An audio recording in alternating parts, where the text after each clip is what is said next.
Hello fellow YouTubers and welcome. Today I'm looking at an old friend of mine, a ship that I really have enjoyed over the years, the Agincourt, or Agincourt, okay.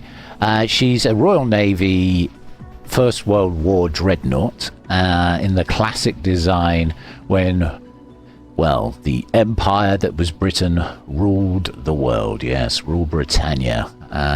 She was one of about 300 commissioned dreadnoughts in a fleet that was so big that it could take on the might of the largest fleets of any two nations at the same time. So she's definitely a ship from a past age. Okay, let's have a look at her. Let's start with the armor layout. She's got the classic dreadnought profile. She's got this thin 19mm armor, but don't be fooled, she has an icebreaker of 152mm on the front and 102 on the nose on the bow. Okay, and beneath that we've got this 25mm side plating or torpedo protection. I tell you what, let's just do that and take it off compact view so we can see more of this glorious hull. Yeah. Okay, so what happens when we take the nose off? Oh my goodness, we have an exotic arrangement of armor here. Okay, so we have, yes, that's casemate armor, all part of the armor belt. That is not actually Citadel. And here we've got gun mounts. 229mm gun mounts, okay, 229mm there, 152mm of armor thickness there, with 229mm on top. Beautiful gun armor here of 305mm on the front plate, 203mm on the side.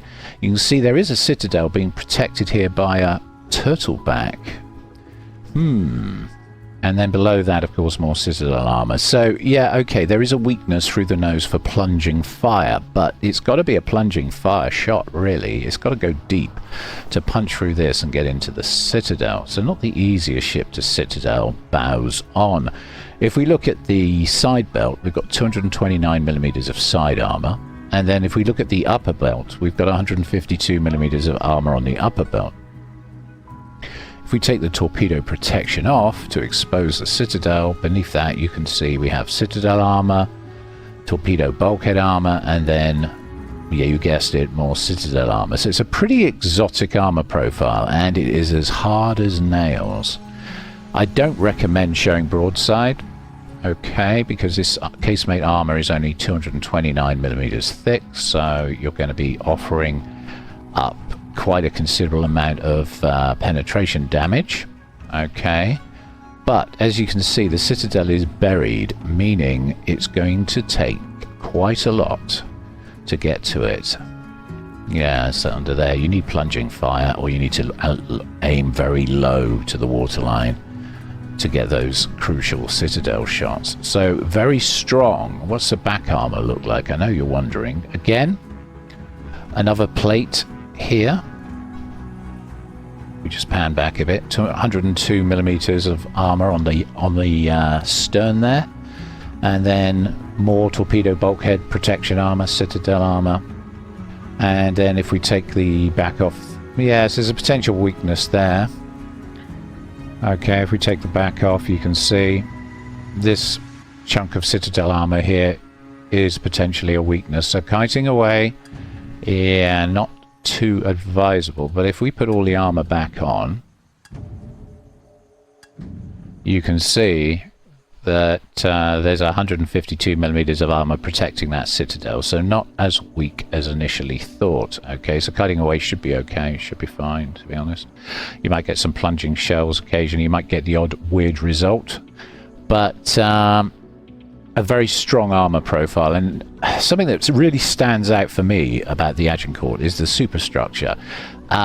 Good luck farming this 13mm superstructure, as there's only two tiny little bits of it. And in true wargaming fashion, these sections, these masts, don't actually exist, so shells will just pass straight through the void. Okay, although you can go for the crow's nests if you're feeling particularly spicy with your sniper shots. Okay, and there's this curious bit of superstructure right here, but it's not an easy ship to farm. Okay. She's got 14 guns. Yes, you heard that right. 2, 4, 6, 8, 10, 12, 14 305mm rifles. Okay, mounted in twin turrets. So we've got 1, 2, 3, 4, 5, 6, 7 turrets. This one has to do a bit of work to track. This one not so much. It turns this way. You'll see in game what I'm talking about. These 2 turrets, again, can be on target all the time. If you go from port to starboard or starboard to port, turn hard to port, hard to starboard, these turrets will traverse very quickly in that direction. It's only the rear turret that has to go the long way round. A similar story here. That turret has to go the long way round. This one not so much. So you can get at least 10 barrels pointing at any one time on the angle when you're angled. Okay, which is nice. You'll see in the gameplay I'm about to show you. Now, the real secret of this ship, she's a tier 5 Schlieffelen. Yes, you heard that right. This ship is a secondary battery monster. Okay, not the longest range. I've built her for secondaries and I've managed to get the range out to 8.3 kilometers, which is fair, but not the longest range out there, of course. But then bear in mind she's only tier 5. These secondary guns reload in 2.3 seconds. They're only 76mm high explosive Mark 27s. Okay, but they've got a 6% fire chance, and it's that fire chance that turns this ship into something special, because it can continuously light fires using its secondary batteries. But the real stars of the show aren't these little fellows. Right, the real star of the show is these. The 152mm 50 BL Mark 8s on a shielded mount. Now these bad boys, let's have a look at the stats. 3.4 seconds to reload, 14% fire chance, right? Maximum range 8.3 kilometers. She's got 20 of these bad boys, 10 aside. She's got 10 of the 76mm guns, 5 aside. Okay, so that's an impressive array of secondary guns. Okay, I think the story goes that she was gifted to a prince who wanted a ship that had the most firepower of any ship of its time. That was the brief, and so they literally bolted on every gun they could to this dreadnought hull and were left with the tier 5 Schlieffelen, as it were. 152mm guns, 2,200 damage, again range of 8.3 kilometers, and shell velocities aren't bad, 914 millimeters a second. Now the main battery firing range lets you down a bit, 15.3 kilometers, but to make up for that, she's quite stealthy. Let's look at the concealment. She's got a concealment value of 11.9 kilometers. Now you can get that lower. I've only got a 17-point captain. I haven't bothered to get it any lower than it already is, but you could put 4 points into concealment and get that down another 10% lower than the 11.9, which would get you around the 9.9 kilometer mark, something like that, maybe 10, because you'd be taking 1.19 kilometers off that figure. Okay, so pretty ridiculous concealment for a battleship, which gives you a chance to sneak up on people, hide behind islands, get close, and then start ripping into them with those ridiculous secondaries. Yes, she is a bit of a meme ship, okay, but she is a strong ship. She is a good credit earner. She does have some weaknesses, and I will cover those shortly. But yeah, we're talking maneuverability-wise. This is one of her weaknesses. She is a World War I dreadnought, and she does carry a ridiculous amount of gun, so she's top heavy and very slow. 23.1 knots top speed. Ouch, right? Turning circle, 670 meters, not so hot. And rudder shift, 13.4 seconds. Okay. Curiously, she does come with depth charge airstrike, right? Which helps a lot against tier 6 submarines. If you encounter submarines in this ship, you do have the equipment to handle them. 8 kilometer range, very nice to have. However, she has no AA. It's not even mentioned here because she doesn't have a single AA mount on this ship. So you're going to be weak to aircraft carriers, planes are going to annoy you. Okay, but then they annoy us all, don't they? Even the ships with AA, let's face it, AA doesn't do a lot of damage these days. So not having any AA, I don't consider that a huge weakness. It is a weakness, make no mistake, but it's not massive. So how do we equip our secondary battleship, our secondary dreadnought? Okay, well, it's pretty straightforward, really. Main armaments modification 1 in slot 1 to look after the 14 305mm guns, and of course to help with survival of the main battery. Then in slot 2, we really want to bring down the risks of being caught on fire and risks of flooding, because let's face it, most battleships are weak to fire and flooding. And then in the third slot, we've got, and she's very slow too, so she's quite easy to farm. We've got secondary battery modification 1, because I want to get as much range out of those secondaries as possible, and this gives us a 20% buff to the firing range and reduces the secondary battery dispersion by 20%. It's an absolute must pick for the Agincourt in my view. Okay, you get 4 heals, which is nice to have, and if we look at the captain's build, yeah, this is where I'm at the moment. We've got Demolition Expert, that's your first pick. Then I've taken Grease the Gears because it's nice to get those guns turning quicker. I mean, that brings it to 37.5 seconds to rotate the turret, which is great, okay, with Grease the Gears. Without Grease the Gears, you're looking at well over 40 seconds, okay, heading towards 50. The reload time isn't great, it's 36 seconds, so, but think about it, you got 14 guns to reload, so it's not the worst. It's not the worst. At tier 5, it's reasonable. The actual range of those guns is 15.3 kilometers. The fire chances on the shells are 34%, so if setting fire to things is your thing, the Agincourt is for you, because you can just load up HE, spam HE from the 14 main guns, and then watch your secondaries create fire havoc with their quite high fire chances. All right, so once you get within about 9 kilometers of a target, you can select them using this skill, manual secondary battery aiming, and the fun commences. The fun commences, my friends. And this is a very fun ship. It was handed out as a freebie in the battle pass, the last battle pass. And honestly, if you bought into that battle pass and you got the ship, please, whatever you do play her. Try her out for a few matches, because she is a lot of fun. A lot of fun. Okay, so I went with Demolition Expert. I went with Grease the Gears. Then after that, you take Adrenaline Rush. And then after that, I would probably recommend taking Fire Prevention Expert. And then the fun begins. That's your first 10 points spent. At 13 points, you take long-range secondary battery shells. This will push your secondaries out to 8.8 kilometers, which is just great. At least I think it was, or was it 8.5? Oh no, 8.3 kilometers. I do apologize. 8.3 kilometers, which is absolutely sweet. And then to further increase their effectiveness, you take manual secondary battery aiming. And this just improves dispersion, reload time, and gets better and better and better if you use left control and hover over your target and select it. Over time, the guns will reach peak efficiency. They take about 45 seconds to wind up to peak efficiency, and that brings the dispersion down by 50%. So well worth taking for the Agincourt. And with my last 4 points, well, you've got a decision to make. Do you want to be more stealthy?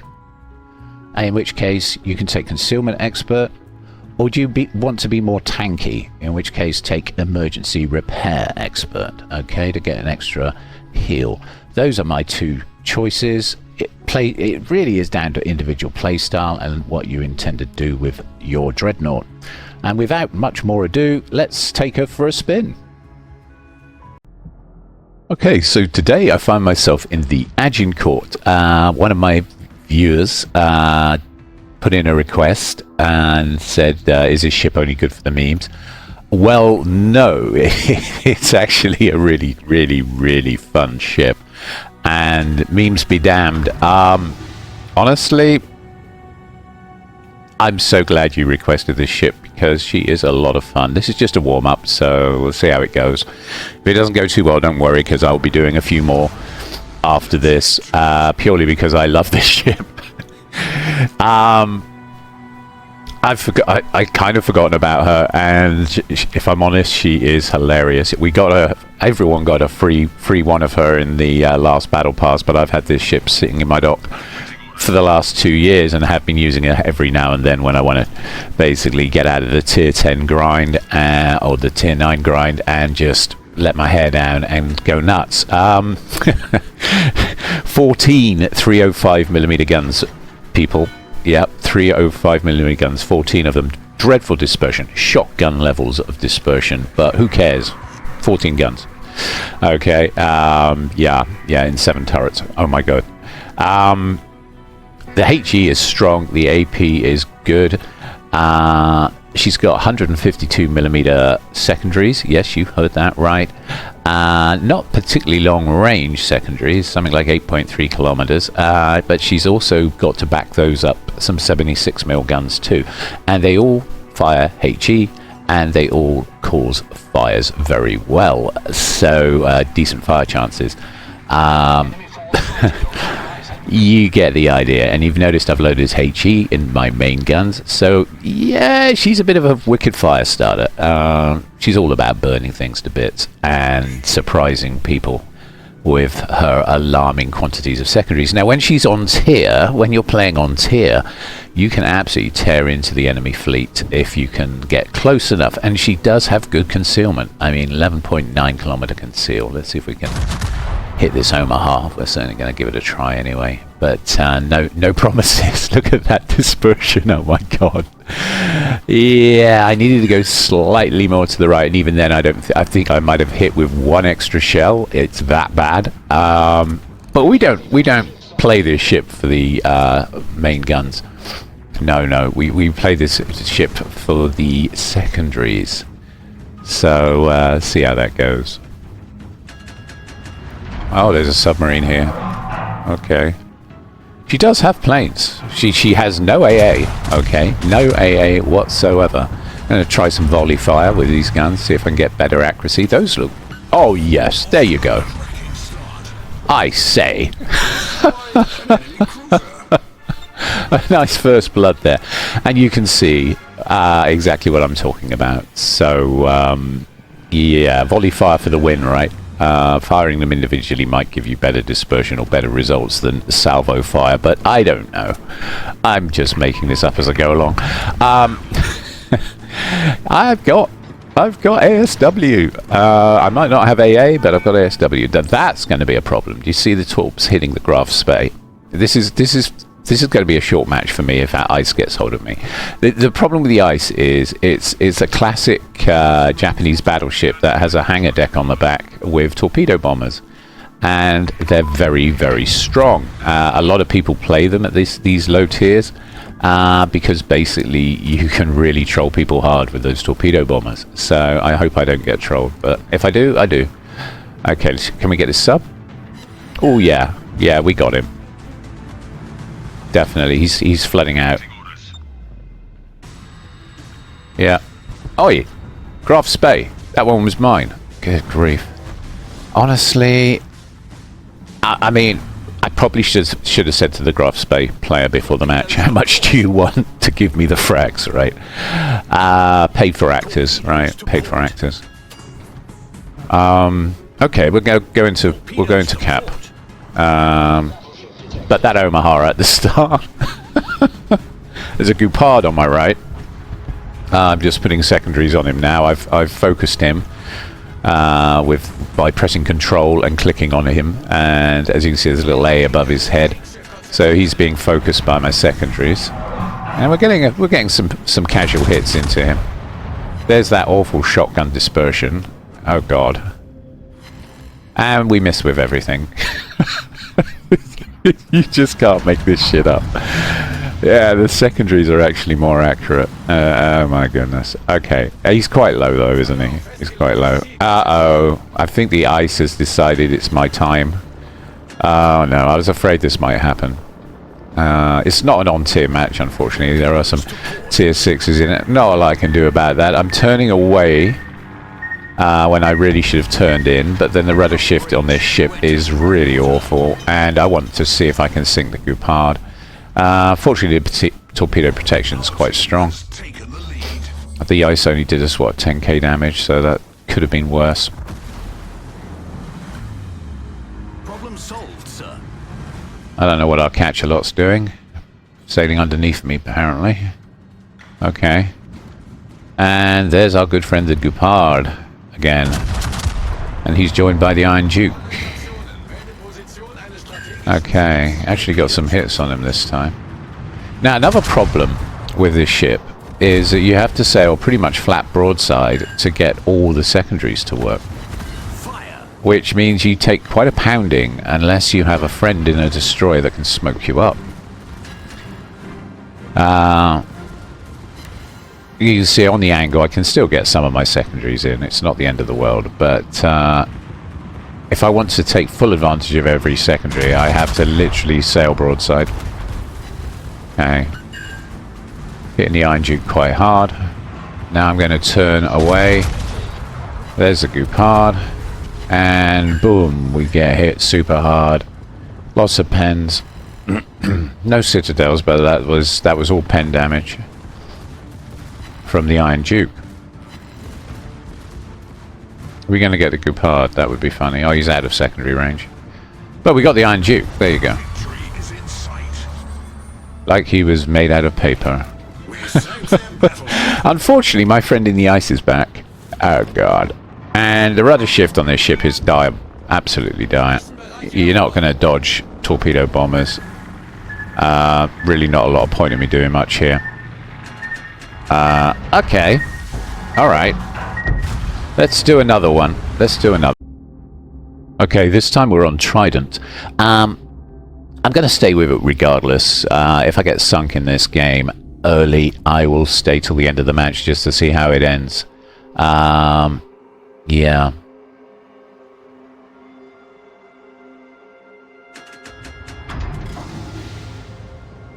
But the problem with this tier is that not all ships are born equal, and some ships are stronger than others, and of course having a hybrid battleship is very strong at this tier, very strong indeed. Do apologize. I need to drink more. Awaiting orders.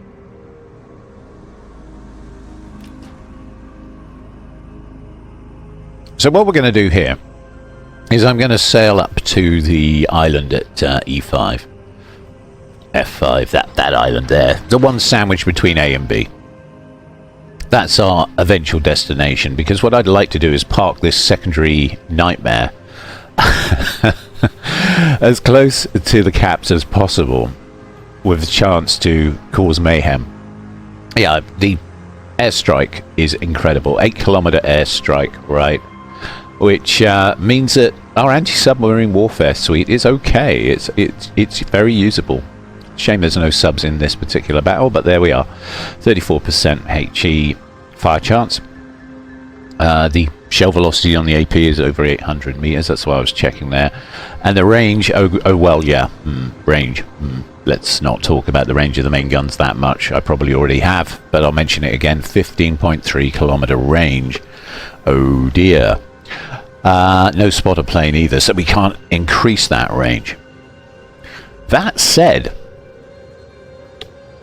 you treat the main guns like a shotgun, basically. They're very much like Fuso guns, although I'd argue Fuso guns are more accurate, if anything. And that's really saying something. But when you put the whole package together, this ship is a lot of fun. And over the course of the next few games, I am going to show you, or try to show you, why everybody thinks the Agincourt is such a fun ship to play. Because trust me, she is. She absolutely is.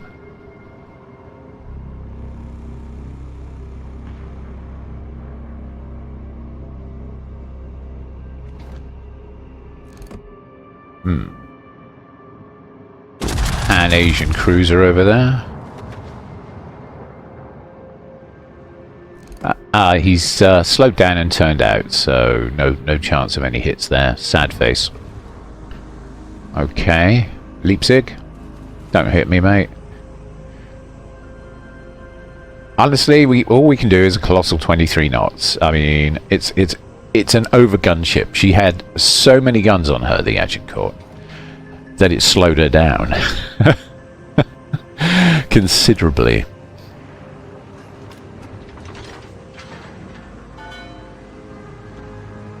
Okay, renown at D4. That's going to be a problem, is it? We got some nasty ships in this match. Yeah, Nagato. We got some tier 7 here. Okay. I failed to notice that at the boat. Okay. Right, come on, renown. Out you pop. There we go. Fire!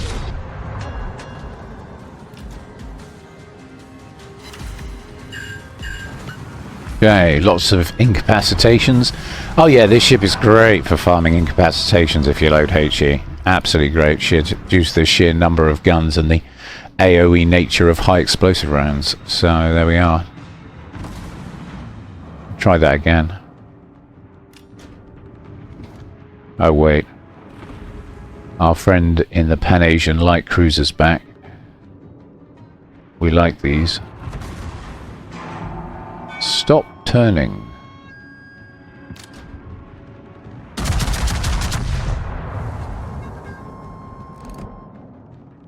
Oh, he did turn into him. Good. Okay, so 2 fires. That's just like that. 4 pens and 1 shatter. Okay, let's see. Something's firing at me over that island. I think that's the Aoba, to be honest. I think the Aoba's giving me a hard time.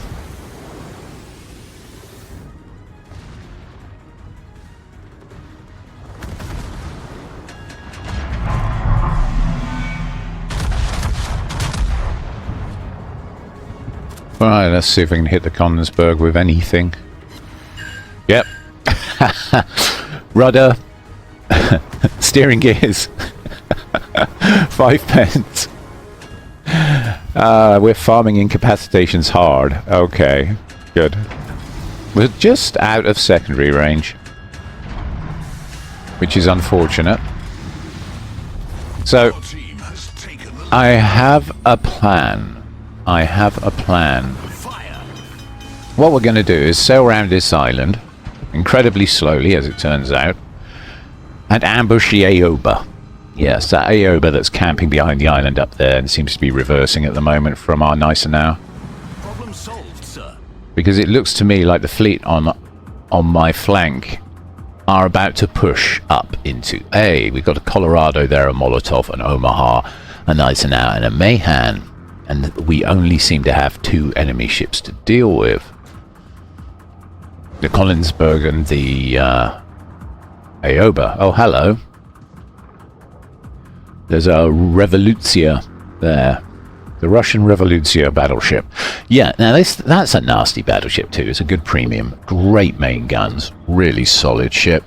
Would love to get into a duel with him if possible, so let's head that way.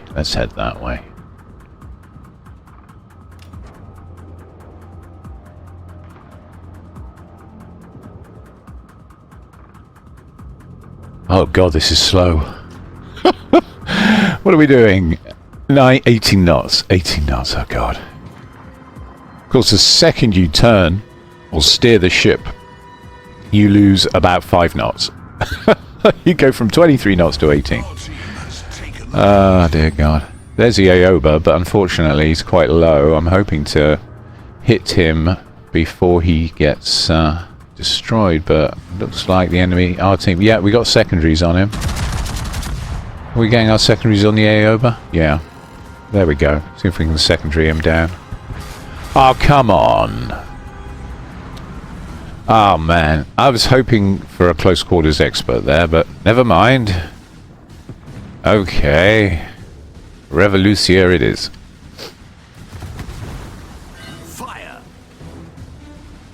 Okay, he's firing HE at me, which is fine. Now you notice the rear turrets. You notice two of them can turn all round. It's only the rear one that has to go the long way round. There it goes, slowly turning from port to starboard. The other two will happily track the target. They've got 1, 2, 3, 4, 5 turrets that are capable of doing that, which means you've always got at least 10 guns on your target, as long as you've got a bit of angle going. Put those fires out. Okay, so looking at the state of the minimap and the state of the game, I think we're going to pursue the Revolutia. Yeah, I'm going to duel him. Unfortunately, the Gneisenau's joined in. That's a lot of gun, isn't it? Yeah, the Revolutia's got, let me see, 12 guns. I've got 14. And there he goes firing AP at me. Testing my armor, sir. You blackguard. You scoundrel. Yeah, you see? I love the way that ricocheted off the bow armor. Must have hit the icebreaker. Yeah. Ricocheting shells off my icebreaker. Okay, you Russian Bolshevik spy. Eat that. Oh dear God. Not good. Not good at all. All of those missed. Shotgun style. Honestly, these guns are dreadful, but stay with me. Stay with me. We will pursue this. We will pursue this. Because there's nothing else to do, right? They're down to 3 ships. We've got 2 caps. We've got a 3-to-1 ship advantage. Okay. That's better. That's better. Yep. We got a fire. Excellent. And if you notice, when I fire, shortly after I fire, I turn in to allow the AP he's been firing at me to ricochet harmlessly off my incredibly well-armoured sides, because good angle is everything. That was perfect dispersion for a miss, wasn't it? Shells went to the right of him, shells went to the left of him. God stopped the bullets, for sure, right there. God said no. I'm definitely in the hands of RNGesus. Okay. I shall put my trust in RNGesus. We will get this guy. Trust me, my friends, we will. He's coming through. He's very slowly going to vanish behind that island. I don't think the Gneisenau's going to catch him in time. So, hopefully, he'll be all ours. Now, please, whatever you do, heal. I want you to be healthy when you come out the other side, so I've got some damage to farm. God, he's taking a kicking. Okay, he's gone dark. Right, and hopefully I can show you the wondrousness of my 8.3 kilometer secondaries. The 152s and the 76s. Let's see what we can do here. You know, going everywhere at 20 to 23 knots is kind of slow. A bit like watching paint dry. But trust me, this is a great ship, and I will prove it to you. Two more matches, I reckon. Let's do 2 more after this. I will get lucky. It will happen. We will have an Agincourt map or match. The magic of this gunboat, and I call it a gunboat because, well, essentially it's got more guns than a Kitakaze or a Haragumo. hell, it's got more guns than a Mecklenburg. Okay, here we go. You might have 16 main guns, but we have a considerably mightier secondary arrangement. Okay, here we go. Getting some good hits in. He did heal up a bit, that's good. And as you can see, there they go, the 152s, and they're pretty accurate. Getting lots of hits into them. We should get some fires soon. Okay, he's firing AP, I'm turning in, and side armor takes it. Couple of pens, but nothing too jarring. Okay, fire with the front, steer with the rear, turn out, fire with the rears, and then turn back in again. You can see I've already adjusted the rudder because it's slow, and we get... Yeah, we've got a couple of fires going there. Oh, he's burning nicely. Yep, barbecue cookout. And boom. We destroyed an enemy battleship. And we get the close quarters expert I've been looking for. Haha. Yeah, so did good work there with the secondaries. And as you can see, she is a pretty capable ship. You can hunt down enemy battleships if they're not too fast. Of course. Okay, well, there we have it. And, oh boy, is this thing slow. But sometimes slow is good. Sometimes I need a break from racing everywhere at 55 knots in my Mogador, eh? Okay, so we got 3rd grade. Okay, fine. Could do better on my school report there. Close quarters expert. And, yeah, not so great on the XP. But then it was a tier 7 match, and I did spend a lot of it chasing ships. So a pretty boring match overall. Look at the detailed report. This may tell a story. Okay, secondary battery, 5,100 fire damage, 17,219 to the Revolution. Yeah, so the secondaries did about 25% of that.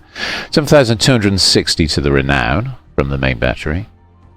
Again, main battery, 5,668, and Konigsberg, 4,997, so 35,144, of which 28,000 of that was from the main battery. And 5,606 that was from the secondaries, plus another 846, so just over 6,000. And we made a few credits. Okay, that's good. That's fine. Let's do another one. Right, now we're on the map Fault Line. And it's a tier 7 match. Uh-oh. Okay, and it started us on the far left flank. And we're with the Scharnhorst, a Nicholas, and a U-69. Oh, the irony. Fine looking ship.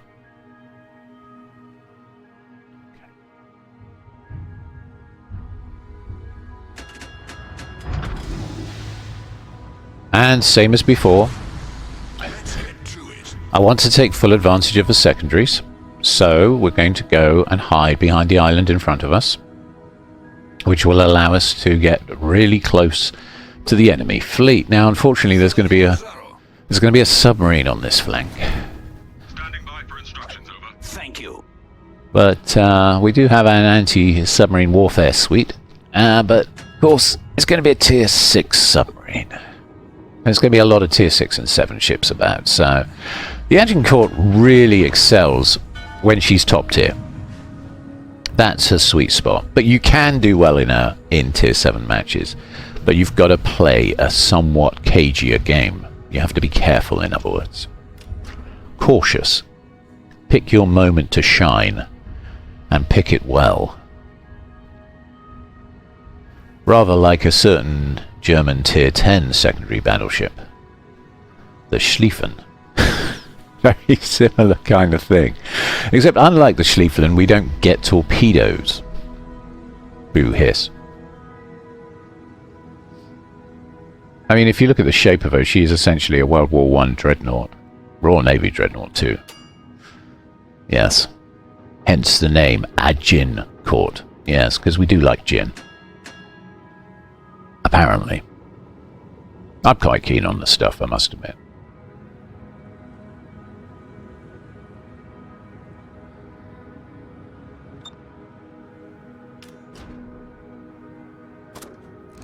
Not many enemy ships in sight, just the Scharnhorst on the other flank. Enemy force sighted on the horizon. Okay, we've got the King George ahead of us. And a submarine. Enemy battleship sighted. American catch-a-lot. Enemy cruiser sighted.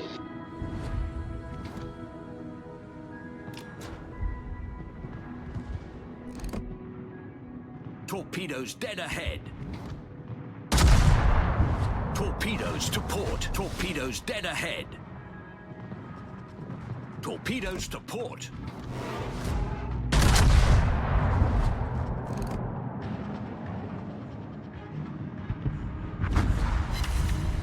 Three hits.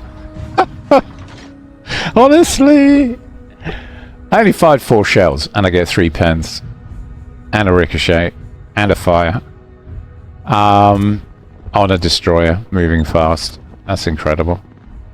If only the guns were like that all the time, right? If only the guns were like that all the time. Right, we're going to drop some depth charges. These are prospective depth charges. I'm just trying to guess where the catch-a-lot is. I have no idea, really. Just what my mini-map's telling me. And we missed. Standing by for instructions, over. Okay, our Miyoko just took out their Jaguar. We've lost 1 destroyer, they've lost 2. And there's the King George. Gonna let him have it with 10 barrels. And we get 5 hits and a fire. 3 pens, 2 non-pens. Not bad, not bad.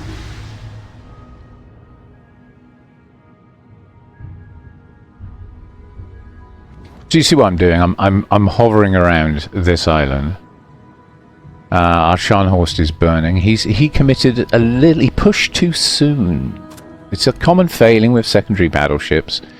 You've got to be careful. You've got to pick your moment. You can't just press W. Well, maybe you can actually. Thinking of the Duncan, that Matt Duncan match I had that time, and the Ohio too. I have been known to press W and just keep going till the enemy fleet is dead in the Ohio. She's that kind of ship. But the Scharnhorst is quite soft. She's nothing like as strong as the Ohio, or the St. Vincent, or the Duncan for that matter. Did we get him? Yes. Okay. Fabulous. Fabulous. Enemy submarine destroyed. Waiting orders. So, we've got 2 ships here. 1 half-dead Scharnhorst and little old me in my bathtub. And 1 submarine. And they've got 1, 2, 3, 4, 5 ships here. And they're not pushing. Incredible. You know why I turned away, right? You know why? I'll tell you why I turned away. I'm using this island as a torpedo shield against the submarine. The S1 is here. That's nice to know. So both submarines are here. That's great. So you use the island. I then turned away with the view to lead the enemy fleet. So they kite. I was kiting away so that when they push, I can kite them all the way back down the map whilst hitting them with secondaries and HE spam from my shotguns. And unfortunately, they're all going the other way. Look at the King George. Look at the Congo. Terrified of the Scharnhorst. Absolutely terrified. They totally outnumber us here. I don't get this play style at all. We are totally outnumbered. 2 gorgeous fires on the Congo there. Got some decent dispersion on those shells. But I'm amazed. So I'm pushing because I'm bored. I am dying of boredom here. I cannot believe the enemy fleet is running away from us. They outnumber us 2 to 1. Hell, if the Rio de Janeiro joins in, it'll be 3 to 1. He's having a bad day, isn't he? I got another fire. She is a great fire ship. If you like setting fires. Oh, 2 more. 2 more fires on the Miyoko. Well, of course, he'll instantly put those out if he knows what's good for him. But the Congo is still burning nicely and running away. I don't get this at all. Why are they running away? Okay, finally dealt with our Scharnhorst. Now they're going to grow a spine and push in. You cowards. You bounders. I mean, honestly, I don't get this behavior at all.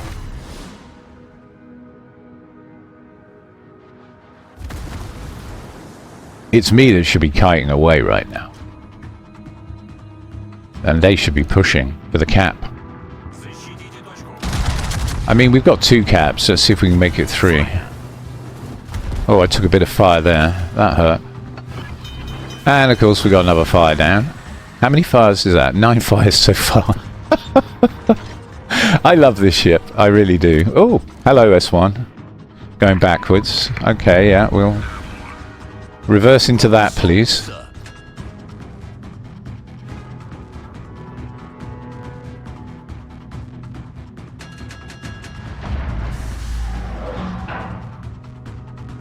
Yeah, okay.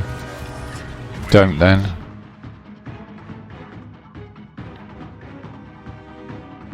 Bujin's laying charges.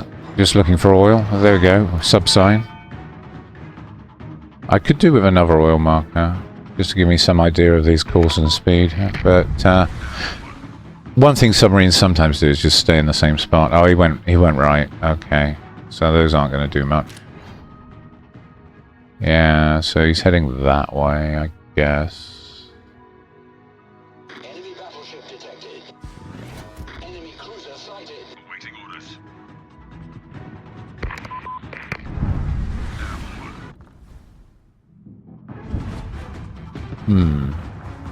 Oh, Torpedoes hello to right Miyoko. front.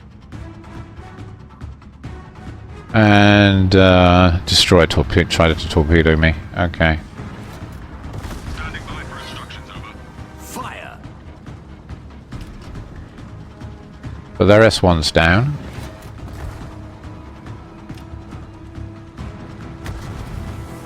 Yeah, let's see if we can get some hits on the Miyoko. I've got my AP loaded for this one. I'm looking for citadels.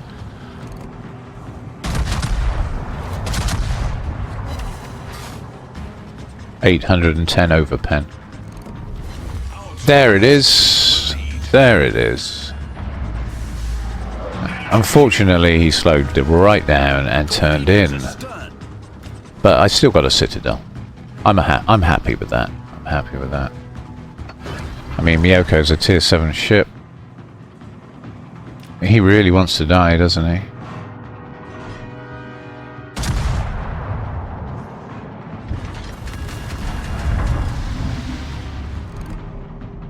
Missed.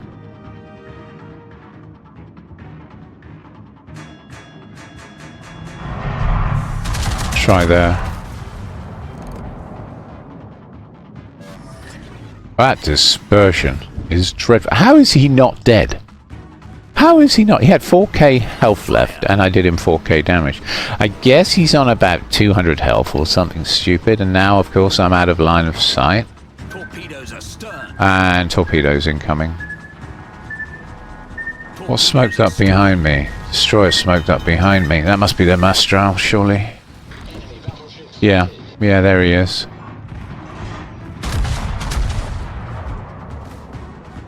Yes, okay, good. We destroyed their Okay, so that's the destroyer dealt with. problem solved, sir. Where's the Miyoko? He's run away. Of course he would, wouldn't he? He's got like 10 health left or something stupid like that.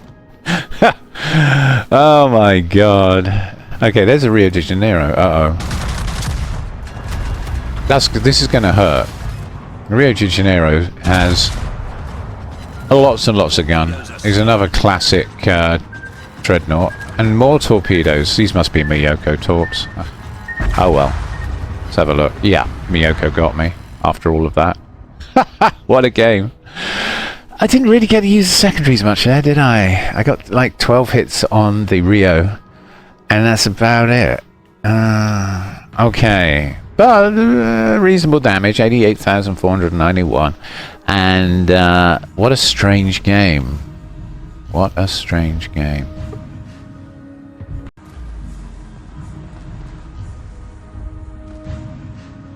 Just the King George to deal with. He's pretty low, isn't he? Look at those torpedoes bend from the U-69. Look at the bend. Look at the curve on those. See ya. Okay. Well, not a bad match, but I'm still not getting the full Agincourt experience. So, yes, you guessed it, we're going to have to do another one.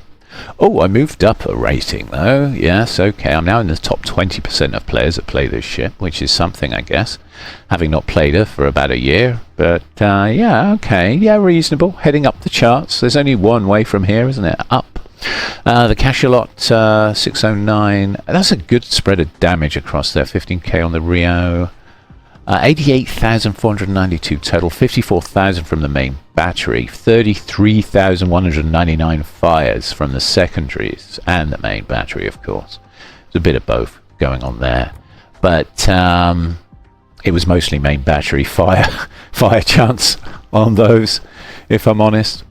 Okay, let's do one more. One for the road. Okay, last one for today. We're on straight. It's domination, and oh yes, my friends, we are top tier.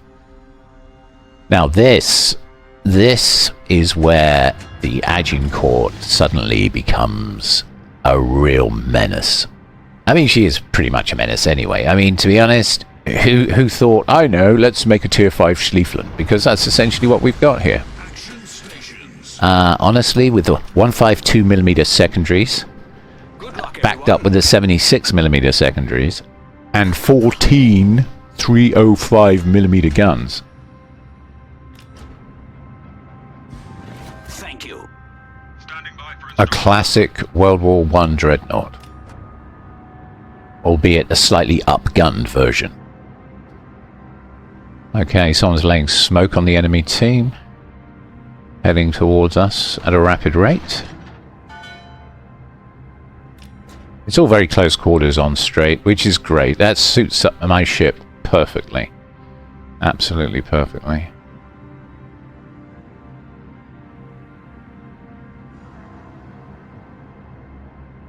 Enemy force sighted on the horizon. What a splendid bathtub of hell. Yes, the hell tub. Bringing 14 reasons why this ship can set fires. Okay, there's a Nicholas. Let's have a go. Going to try volley fire.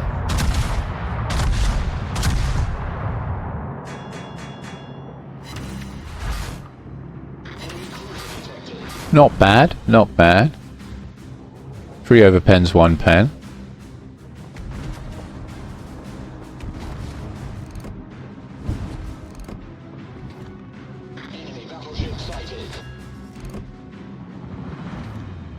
That cruiser there.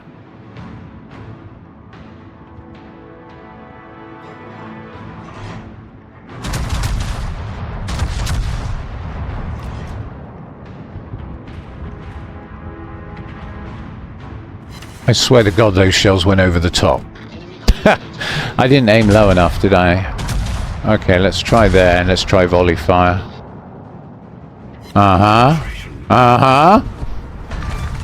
Oh yeah. What? Okay, so volley fire for the win. Okay. Yeah, wow. Two citadels and douche. Okay, I'm starting to feel like a god. Yay! Close quarters expert, just like that. Dev Strike, close quarters expert. I mean, honestly, okay, I'm going to swallow one of these, but totally worth it. Totally worth it. We're filling up fast. And this is why we all play Agincourt, okay? This sort of thing. Close engagements, where you get to use the secondaries, you get to use the main guns, and you're an absolute brawling menace. King of the brawlers. At your tier, of course. That island's basically in my way. Problem solved, sir. Yeah, Spanish cruiser over there that I'm thinking about. Should be able to get 10 guns on him, but there's also a Rio. Target-rich environment, people. Target-rich environment. Okay, there go the secondaries.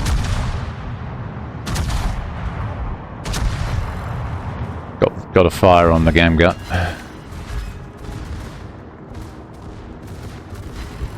Secondaries going on 2 ships off my port rail. Got a fire on the Spanish cruiser.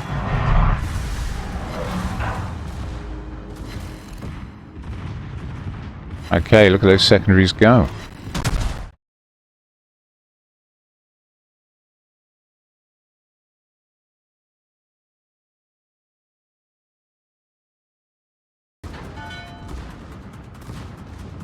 Okay, we're going to have a crack at the Rio.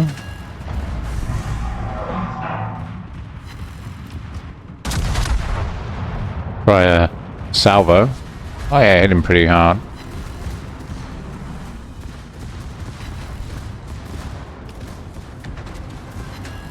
Ten shell salvo. Secondary's going ham.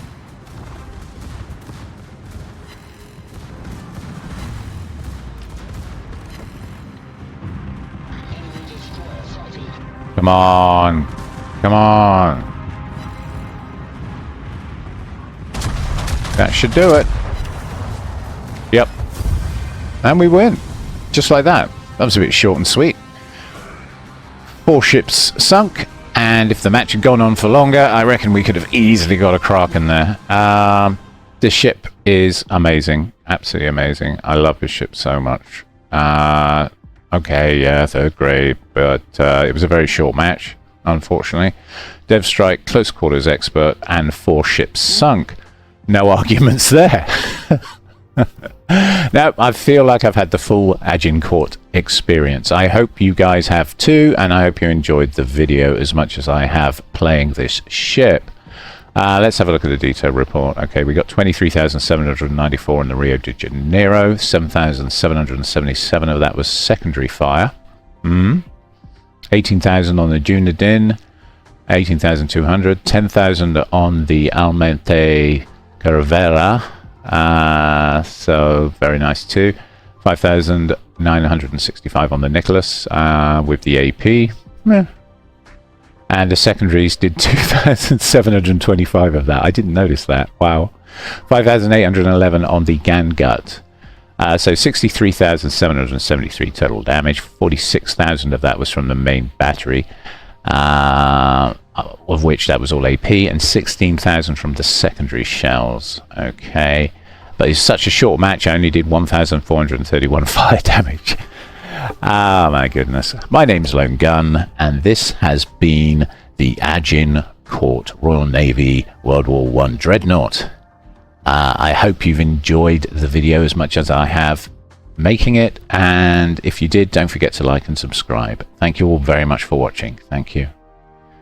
What a game. Wow.